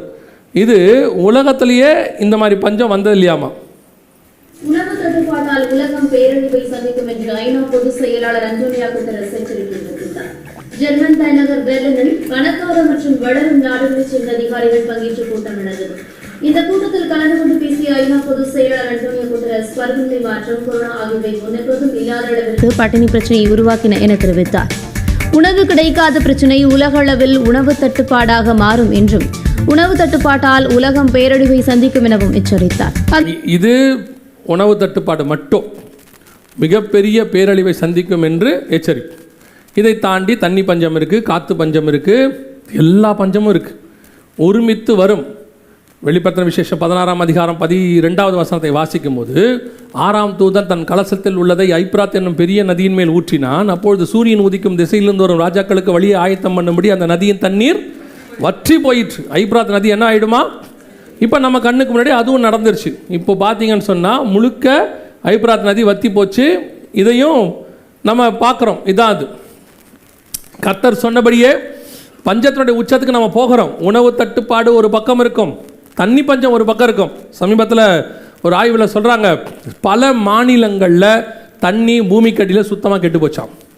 குடிக்கிற அளவில் தண்ணி இல்லவே இல்லையாமா. இனி மழை பெஞ்சால் மட்டும்தான் நல்ல தண்ணி கிடைக்க வாய்ப்பு இருக்குதாமா, பூமிக்கு அடி தண்ணி எல்லாம் கெட்டு போச்சாமா. இன்றைக்கி பல நாடுகளில் அப்படி தான் இருக்குது சிச்சுவேஷன். ஆண்டவர் சொன்ன பஞ்சத்தினுடைய காலம். இதை தாண்டி நமக்கு நம்ம ஆவிக்குரிய சபைக்கு 8:11 ஆமோஸ் சொல்லுது, ஜனக்குறைவினால் உண்டாகிய தாக்கமும் அல்ல, கர்த்தருடைய வசனம் கேட்க கிடையாத பஞ்சத்தை அனுப்புவேன் என்று கர்த்தர் சொல்லுகிறார். அடுத்து என்ன இருக்குது? வசன பஞ்சம். இந்த வசன பஞ்சத்தை பற்றி ஏற்கனவே நிறைய சொல்லியிருக்கோம். இப்போ இன்னொன்று சொல்கிறோம், உங்களுக்கு நல்லா கவனிங்க. சமீபத்தில் சைனாவில் ஒரு ரூல் போட்டிருக்காங்க. நான் சொல்கிறது 2025 ஒரு ரூல் போட்டிருக்காங்க. அதன் அடிப்படையில் இப்போது எல்லா சபைகளும் எல்லா ஊழியர்களும் அல்லது விசுவாசிகள் கூட எதில் பழகிட்டாங்கன்னு கேட்டால், இந்த பைபிள் கொண்டு வந்து போகிறது நம்ம சபையில் இருக்குது, நிறைய பேர்கிட்ட இருக்குது. பெரும்பான்மையானவங்க என்ன பண்ணிடுறாங்கன்னு கேட்டிங்கன்னா, இந்த ஆன்லைன் பைபிள் அல்லது ஆன்லைனில் கொண்டு போகிறது, அப்புறம் சபையை ஆன்லைனில் நடத்துறது, அவங்க சர்ச்சை அதில் தான் நடத்துகிறாங்க. டிபெண்டபிள், அதை டிபெண்ட் பண்ணி தான் வச்சுருக்கிறாங்க. சைனாவில் இப்போ என்ன பண்ணிட்டான்னா, திடீர்னு ஒரு ரூல் போட்டான். எல்லா வெப்சைட்டையும் ஸ்க்ரீனிங் பண்ணி பைபிள் செர்மன் அல்லது பைபிள் செய்திகள் பிரசங்கங்கள் எதுவுமே கிடையாது, எதுவுமே செய்யக்கூடாது, எல்லாம் பிளாக் பண்ணியாச்சு. ஆல்ரெடி சர்ச்சு நடத்தக்கூடாதுன்னு சொல்லி சர்ச்சை அவங்க குடும்பப்படுத்தி அண்டர் கிரவுண்ட் சர்ச்சஸ் தான் இருக்குது. இப்போ ஆன்லைனில் இருக்கிறது எல்லாத்தையும் தடை பண்ணிட்டாங்க. அதுக்கு அவன் ஒரு காரணம் சொல்கிறான், நீங்கள் ஆன்லைனில் அப்படி பண்ணுறீங்க இப்படி பண்ணுறீங்க அப்படின்னு சொல்லிட்டு போட்டாச்சு. இன்னும் சில நாடுகளில் ஆன்லைனில் பேசுகிறதுக்கு கூட ரெஸ்ட்ரிக்ஷன் வச்சுருக்காங்க. இப்படி தான் பேசணும், மிராக்கிள்ஸ் பற்றி பேசக்கூடாது, இயேசு அற்புதம் செய்தார்னு சொல்லக்கூடாது, இயேசுவின் போதனைகள் மட்டும்தான் செய்யணும், அவர் செய்த அற்புதத்தை சொல்லக்கூடாது, ஜனங்களை நீங்கள் மிஸ்கைட் பண்ணுறீங்க. இப்படி ஒரு குரூப். நீங்கள் எந்த ஆன்லைனை நம்புறீங்களோ அந்த ஆன்லைனில் வசனம் கிடைக்காத காலம் ஒன்று வருகிறது. திருப்பியும் சொல்கிறேன், இன்றைக்கி சபைகளுடைய விஷயம் என்னென்னா, கொரோனா வந்த பிறகு இனிமேட்டு லாக்டவுன் வந்தால் பிரச்சனை இல்லை, பார்த்துக்கலாம், நம்ம எப்படியாவது ஆன்லைனில் என்ன கிடைக்கும், வசனம் கிடைக்கும், செய்தி கிடைக்கும் அப்படின்னு சொல்லி அவங்க என்ன நினைக்கிறாங்க, ஒரு யோசனை பண்ணுறாங்க. திருப்பியும் சொல்கிறேன், ஆன்லைன்லேயும் கிடைக்காது, ஆன்லைன்லேயும் வசனம் கிடைக்காது. நான் ஒரு 10 வருஷமாகவே சொல்கிறேன், உங்கள் வீடுகளில் நீங்கள் சேர்த்து வைக்கிற சொத்துக்கு பதிலாக ஒவ்வொருத்தரும் குறைஞ்சபட்சம் நல்ல பைபிள், அது என்னங்க நல்ல பைபிள்னு கேட்குறீங்களா? நிறைய பைபிளில் இப்போ வசனம் இல்லை, நிறைய வசனத்தை ரிமூவ் பண்ணிட்டாங்க, மாறி இருக்குது. கரெக்ட் வேர்ஷனில் உள்ள பைபிளை ஒரு 5 பைபிள் 10 பைபிளாவது வாங்கி வைங்க, ஒவ்வொருத்தரும் வாங்கி வைங்க, பைபிளை வாங்கி வீட்டில் வைங்க. ஏன்னா வசனம் கிடைக்காத காலம் ஒன்று வருகிறது. ஆன்லைன்லேயும் கிடைக்காது, ஆன்லைனில் கிடைக்கிறது கூட ஒழுங்காக இருக்காது, சரியாக எல்லா வசனமும் இருக்குமான்னு தெரியாது. Printed version is always printed, அதை நீங்கள் மாற்ற முடியாது. அதுலேயும் கரெக்ட் வேர்ஷன், சரியாக இருக்கிற வேர்ஷனை வாங்கிடுங்க. ஒவ்வொருத்தரும் 5 வாங்கி வைங்க, இல்லை 10 மிஞ்சி போச்சுன்னா ஒரு 1000 ரூபா 2000 ரூபா வரப்போகுது, வாங்கி வைங்க. வச்சிங்கன்னா நாளைக்கு உங்களுக்கோ அல்லது உங்கள் சந்ததிகளுக்கோ அது பிரயோஜனப்படும். நாளைக்கு நீங்கள் கொடுக்கணும்னு நினச்சா கூட பைபிள் இருக்காது. ஏன்னா நம்ம பிள்ளைகள் எல்லாம் இப்போ ஆன்லைனில் பழக்கப்பட்டுருச்சு. அவன் சபைக்கு வரும்போதே ஃபோனில் தான் வரான், பைபிள் தூக்கிட்டு வர வெக்கப்படுறான். நாளைக்கு அவனுக்கு பைபிள்னு போய் பார்க்கும்போது ஒரு தப்பான பைபிள் தான் இருக்கும், நிறைய வசனம் இல்லாத பைபிள் இருக்கும், வசனம் மாற்றப்பட்ட பைபிள் இருக்கும். தமிழில் ஒரு வேர்ஷன் வந்திருக்கு இப்போ புதுசாக. அந்த வேர்ஷனில் அவன் என்ன போட்டிருக்காங்கன்னா, அவருக்காக ஒரு ஆட்டுக்குட்டி அடிக்கப்பட்டதுன்னு இருக்குல்ல, ஆட்டுக்குட்டிக்கு பதிலாக கால்நடை அடிக்கப்படுதுன்னு போட்டிருக்கு. கால்நடை என்னன்னு கேட்டால், சில நாடுகளில் ஆட்டுக்குட்டி இல்லையாமா, அங்கே இருக்கிறவங்களுக்கு ஆட்டுக்குட்டினா என்னன்னு தெரியாதாமா. ஸோ கால்நடைங்கிறது காமன் வேர்ட், கால்நடைங்கிறது ஒரு காமன் வேர்ட். அப்படி போட்டுட்டிங்கன்னா எல்லாருக்கும் புரியும். ஆட்டுக்குட்டிக்கு பின்னாடி இருக்கிற ஸ்பிரிச்சுவாலிட்டி அவங்களுக்கு என்ன தெரியல. ஆட்டுக்குட்டிங்கிறது யாரை குறிக்குது? இயேசு கிறிஸ்துவோடைய பலியை குறிக்குது. இந்த மாதிரி பிசாசு காலங்களையும் நியமங்களையும் அவருடைய பிரமாணங்களையும் மாற்றுவான்னு இருக்கு இல்லையா, தானியேல் 7:25 நினைக்கிறேன் இருக்கு இல்லையா, அந்த காரியம் இப்போ நடக்குது கண்களுக்கு முன்பாக. வசனங்கள் மாற்றப்படுது, அப்படியே ஆல்டர்னேட் வேர்ட்ஸ் போடப்படுகிறது. அதுக்கு நீங்கள் இப்போவே ஒரு 5 பைபிள் 10 பைபிள் அதை ஒரு வேலையாக அல்லது ஒரு சொத்தாக வாங்கி பேக் பண்ணி பத்திரமா வைங்க. நீங்கள் படிக்கிற பைபிள் இல்லாமல் சொல்கிறேன், அது என்றைக்கோ யாருக்கோ கண்டிப்பாக யூஸ் ஆகும். அது ஒரு நாள் பைபிள் இல்லாதவங்களுக்கு கண்டிப்பாக என்ன செய்யும், நல்ல பைபிள் கிடைக்காது, அப்போ அது யூஸ் ஆகும். வசன பஞ்ச காலம் எல்லா பக்கமும் வருது. இது ஒரு பக்கம். இன்னொரு பக்கம் ஆன்லைனில் வசனத்தை தப்பாக போதிக்கிறது அல்லது வசனத்தை உங்களை விட்டு திருப்புறது, சத்தியத்தை விட்டு திருப்புறது இது அதிகமாயிருச்சு. தயவு செய்து விசுவாசிகளுக்கு சொல்லுகிறேன், எல்லா வகையான பஞ்சம் வெளியே இருக்குது, அடையாளம் அது நமக்கு தெரியும். சாப்பாட்டு பஞ்சம், தண்ணி பஞ்சம், காற்று பஞ்சம் அதெல்லாம் இருக்குது. அதையும் தாண்டி வசன பஞ்சம் ஒன்று இருக்குது. அது நமக்குள்ளே நமக்குள்ளனா இப்போ உலகத்துக்குள்ளே அதிகப்படியாக இருக்குது.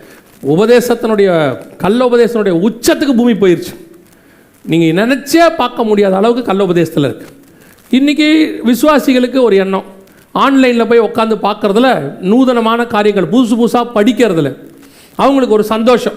படிச்சுட்டு வந்து இது இப்படி சொல்லுது, அது அப்படி சொல்லுது. நான் சொல்கிறேன், அந்த இடத்துலன்னு சொல்கிறேன், இப்போவும் சொல்கிறேன், எப்பவும் சொல்கிறேன், ஒரு தேவையில்லாத விஷயத்தை படிப்பது ஆபத்தானது.